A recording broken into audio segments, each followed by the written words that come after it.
Welcome back, traders and investors. We have Dave Landry on the line, trader and founder at davelandry.com, ready to give us his lively analysis. Dave, how you doing today? I'm doing great. Thanks for having me back, Joel. Okay, so let's start. Let's go right to the chase here, cut to the chase. And what do you think about this current market? Well, I think it's a market that's a bit of a fake out here. The S&Ps had a really decent rally yesterday, but they still look like they're rolling over. I have a pattern I call bow ties, which have come together and crossed over, and it looks like we're poised to make a new leg lower, but I think this could be a bit of a fake out in here. And the Nasdaq's looking pretty good, but most sectors are still looking questionable. So I think the market is still a little questionable in here. If anything, I would look to put on some shorts, but make sure you wait for entries on those. Okay, so could you just give us a little more information on your bow tie strategy? Okay, a bow tie is when you have three moving averages come together and cross over. I like using a 10-day simple, a 20-day exponential, and a 30-day exponential. And don't worry about the math; those are available in pretty much all charting packages. And usually, if that happens after market makes an all-time high, it can often be a signal that the market is topping out. Not every pattern will turn into a top, but every top will have a pattern similar to this. So it usually pays to pay attention. Okay, so you lean on this as your primary indicator, or is there other things that you look at? Well, the main thing I always look at price first and foremost. I think that indicators are really more illustrators than they are indicators. They don't really indicate what's going to happen. They just show you what's already happened in price. So for the most part, I use a blank chart, and then I'll occasionally throw the moving averages in. There are times like right now where I think the moving averages can help you to see what's actually going on. And if you look at the S&Ps, we went sideways for a while. Then we rolled over a little bit. Now we're kind of pulling back into that overhead resistance, and looks like we could still be in a little trouble here. So you sound a little bit bearish to me today. Yeah, I'm a little bearish. I don't want to label myself because I find when you do that, you just tend to look for the bad. I try to look at both sides of the market. Nasdaq's actually doing okay, but internally there's a lot of sectors that look still questionable. So that's what's got me a little concerned about the overall market. Okay, so let's go to some of those sectors that you're starting to get some indications of some sell signals. Quite a few of them out there. Chemicals look like they're poised to roll over. Energies, bigger areas like conglomerates look somewhat dubious in here. Foods, tobaccos, automotive. I mean, the list goes on and on. Banks, financials, defense, as in aerospace defense, manufacturing. The transports aren't looking so hot. They sold off hard and they're pulling back in here. Telecom and the semis and also utilities. So that's a pretty wide area that looks questionable, and that's what has me concerned. Also, if you just look at the Russell 2000, it's been a pretty serious downtrend, and so far it's only pulled back. Okay, we'll take a look at that. Just going over those sectors that you just mentioned. Can you give us some individual issues, perhaps, we could keep an eye on here? I know, starting with the automotive sector, GM was weak off its earnings. Ford got a little pop yesterday on an upgrade, but has not been doing a whole lot. Could you give us some one stock perhaps in each sector that is showing you some weakness? Well, I'm not seeing a tremendous amount of setups just yet, but in the semis, for instance, I'm seeing some setups. If you take a look at Micron Technologies, we're actually short that MU. That's one that has rolled over, and I think it looks poised to roll over. In the energies, I'm seeing quite a few setups, not a bunch of them, but take a look at like CPE, Callon Petroleum. Looks poised to continue its rollover. So it seems like that's one area. The semis and the energies are two of the areas out of all of those that I'm looking to possibly profit on the short side from. Okay, so when you identify something as a possible short, are you trying to catch it on an up move and trying to sell into strength, or do you pick a point on the downside where you say, hey, if it goes through this level, I'm getting short for sure? Yeah, I pick a point on the downside. In all my patterns, I use an entry, but the entry is always in the direction of the trend. So if I'm looking at a stock that pulled back on the upside, I'm looking for it to resume its trend and then trigger me in. I'm actually buying a little higher on the upside, and I'm shorting a little lower on the downside. So I'm getting in a little bit late, but as a trend follower, that's the type of trading that you do. You don't try to get a bargain or outsmart the market. You just let the market tell you what to do. In fact, my nickname in the industry, and I don't think the person who named me that was being flattered. They called me the trend following moron, and that kind of stuck. So I got T-shirts and hats and buttons made. Who called you that? Oh, I don't know for sure, but I'm pretty sure it's someone that was that had a huge short position in something, and I was very bullish at the time because the market was going up. So. Right, right. Okay. So go. Do you have different trading accounts for different time periods, or are you just pretty much an intermediate trader? Because I know Dennis and I talk about our longer term accounts, our longer term outlooks on the market, and then swing trading, options trading, and then also short term trading. Do you differentiate between your accounts and your time frames? Yeah, well, I have multiple accounts. For the most part, I am a short term to intermediate term trader. Occasionally, I might fire off a day trade if an opportunity presents itself, but I kind of see that as an intraday position trade, meaning that I want to get in as early as possible and stay in all day long. I try to avoid the siren call of day trading. I think that can get you in a lot of trouble. But for the most part, everything is the same in all accounts. I'm looking for that swing trade type of move, and then I'm willing to hold on for longer term. If that swing trade move begins to materialize, then that becomes a longer term holding within an account. And I'm slotted as a swing trader or a short term trader, but I'll hold a position as long as it moves in my favor. And sometimes that could be as long as years. Okay, so you're not that active in after hours or pre-market trading. No, nothing like that. No. Okay, so what would make you bullish outright? Well, if the Nasdaq made new highs, I would certainly have to change my tune quickly, and the S&P, of course, would be nice to make new highs. The Russell, if that made new highs, I'd feel a heck of a lot better. And unfortunately, that one's got a ways to go. That looks like a possible big picture top is in the works. But I will take things on a setup by setup basis. For instance, if I see a speculative issue or an IPO or something setting up on the upside, I will buy it, and I do have some longs in my portfolio at this juncture. So it's not like I'm running out and selling everything because I see a couple of signs in the market that it may be turning. What I'll do is I'll let the stops take me out of those existing positions, and if I see something interesting on the long side, I'll still take it. I just don't go crazy and buy everything or sell everything just because things are looking a little iffy. And then my next question is something I think I have a problem with sometimes. And how important do you think it is to play both sides of the market? I think it's vitally important. The short side is much tougher, and if I stripped out all the short trades, I'd probably find out that for the most part, I'm not making a whole lot of money there, except in a year like 2008, obviously. But I think when you play the short side, it forces you to see both sides of the market. So you're not going to get rich playing the short side, but at least it forces you to see both sides of the market. And I think that as a trader, that's important. And especially if we do end up, unfortunately, if we end up in a bear market like we did in 2008, you're either going to have to sit on your hands if you don't short, or be willing to short if you want to try to make any money in a market like that. Yeah, I think the nature of short trades too. I mean, you can see a great profit in something, and then just you turn around and you blink an eye.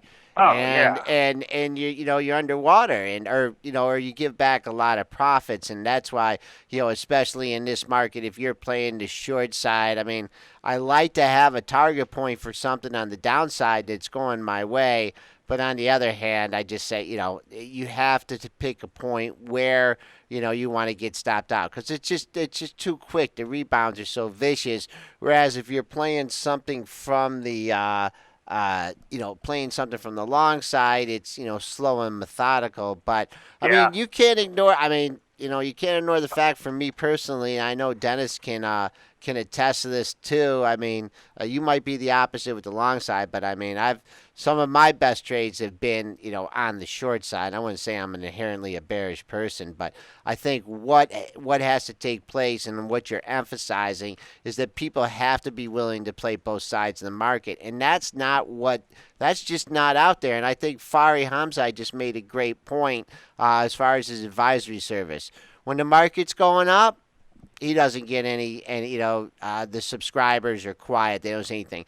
The market goes down a couple days, and his email is hot with people asking questions. So You're right. It's important to play both sides of the market. So that kind of puts you in between like a short-term trader and a long-term trader, huh? Right, and then but you can only predict the short term when it comes to markets. So that's what you have to trade. I think you're forced to trade that. Unfortunately, short term trading, you don't really make enough money. The real money is in the longer term trading, but longer term trading much more dangerous, much less accurate. You read about these famous traders who make all this money, but what you fail to realize is a lot of them subsequently blow up when they continue to trade in that way. And then just to get back to something, I fully agree with everything you said on the short side. Short side can be a little tougher. The retrace rallies are very vicious, and that's why I try in all my trading, longs and shorts, because you never know what's going to happen in the future. All predictions are about the future. A lot of stuff can happen between now and then, is my disclaimer. But what you want to do is you want to take some partial profits along the way, just in case that position doesn't materialize. Okay, and I'm a big fan of the S&Ps. Have been for a long time. I like to do my as soon as that market closes at 5:15, I do my levels for that 6 o'clock opening. How do you get a feel for the overall market? Well, the main thing is just first thing I try to do is draw an arrow and see which way the trend is headed, either up or down or sideways. One of the best things you could do is you could just look at a market on a net basis. Where is it today? Where was it yesterday? Where was it a week ago? 2 weeks ago, 3 weeks ago, and a month ago. And if you take a look at the S&Ps, you'd see that we obviously made all-time highs not that long ago, in fact in July, and then we sold off from those highs, and now we've pulled back a little bit. And now you got a little bit of overhead resistance. So I sort of look at everything, but mostly I'm looking at where the market is on a net basis. And right now, if you look at the S&Ps, you can see that it's just pulled back. And then you've got a little resistance around that 1950, and that's overhead resistance. There's nothing magical about technical analysis, at least the way. What happened to Dave? Looks like there Okay. was a lot of trading around 1950 and above, so there might be some people looking out to get at break even at that level. So that's possible resistance. Okay, and moving on here. What is the biggest misconception that novices make when coming to the market? I think that the biggest misconception is they think that we have all the answers and we know everything. And I guess there are a few bad apples out there that are creating that. But the reality is that as professionals, we don't know exactly what a market is going to do. We have a good idea, but we use stops and we take profits just in case. And I think that's probably the biggest thing out there, and that it is learnable, and I think that people try to probably make it a little bit more difficult than it really is. Okay, you stick with primarily stocks, or do you like to get into the futures or the options markets? I'll dabble a little bit in everything. I prefer stocks, so that's probably 90-something% of what I do, but I'll occasionally get into some of these other markets. Stocks, if you pick the thinner ones, or not too thin, but within reason, the more speculative issues, the efficiency, they're less efficient, I should say, as opposed to some of these big fixed stocks. So you're not going to find that inefficiency in a market like Forex. Every now and then they'll make an inefficient move, but for the most part, something like Forex that's heavily traded and a lot of people are fighting it out, very hard to make money in that kind of market. I'm not a big fan of trading indices outright. Obviously, I look at them to get a feel for the market, but those areas can be a little tough to trade because everybody and their brother is fighting it out, and it tends to be choppier longer term, and you're not going to get those big trends. For instance, one just to close the loop on this, you'll take a look at like an IPO might go up 200-300%, or like a solar stock we had in portfolio from a couple of years ago, still in portfolio, is up 500%. You're not going to get those kind of moves in Forex or something like the S&P index futures. It's just they're just way too efficient. So Yep. Yep, that's something Dennis echoes a lot. And how close attention do you pay to the news? zero. I ignore all news. In fact, some of the, every now and then that somebody will talk about something, and I'll have no idea. That somebody was talking about Yellen. I had no idea who that was. So it's like, my wife says, stop admitting that. But it's like, it's true. I just ignore all news. I think it can only confuse things. One of my favorite issues is, one of my favorite sayings, I should say, is don't confuse the issue with facts. And what is the biggest myth on Wall Street? I think the biggest myth is that the market goes up longer term, and a lot of people have been taught to believe that or whatever, or suggested to believe that. And the truth is, a market can go 25 years or more without making new highs. And a lot of people didn't believe that, and I think that the fact that it's taken us about 15 years to get back to new highs in some of these indices is starting to make people realize that, hey, maybe it can go, maybe it doesn't go up all the time. And what are some of the truths about Wall Street? Well, one of the truths is, you were talking about shorting a little while ago. The truth is they do slide faster than they glide. So it is. I'd rather just have a bull market and have the market go up forever. But the truth is, when they do slide a lot faster than they glide. Some of the truth is that the markets trade on emotions, period, and that's where people get into a lot of trouble. When you buy a stock, you're not only buying that stock to maybe because you like the company or for whatever reason, but you got to realize a lot of other people have bought that stock too, and they might sell it for reasons that have nothing to do with the company. They might get a divorce, they might have tax selling. I mean, who knows the reasons why they sell? And so the bottom line is markets trade on emotions, period, and that's what makes technical analysis so great. You can look at the charts to see what these people have done and have an idea what they might do next. And so just going into that, trading psychology is very important. Oh, absolutely, because you could have the best methodology in the world, but if you're not willing to trade your plan, or I should say plan your trade and then trade your plan, then it won't work. I know a lot of smart people out there who are horrible traders because they can't follow the plan. And Dave, one final question for here, and it seems like you're really fired up every time you're on the show and show a lot of enthusiasm for trading and whatnot. But how do you keep your emotions in check? Once the market starts trading. Well, I think you have to. There's a couple of tricks that I play sometimes, or little tricks you kind of play with yourself. Like one of the things I learned from Douglas, who writes a lot about psychology, is that sometimes you have to just see it as a movie, as it's happening and not happening to you, and that's where you got to keep your cool if something's going against you. Probably the best thing to do is let the market be the final arbiter and have a stop in place, or at least have a mental stop or an alarm that's going to go off when it's time to get out of a position should it go against you. And that's the best thing, is just let it unfold. A lot of times, I mean, I'm human. Just because I started trading doesn't mean I no longer have a pulse.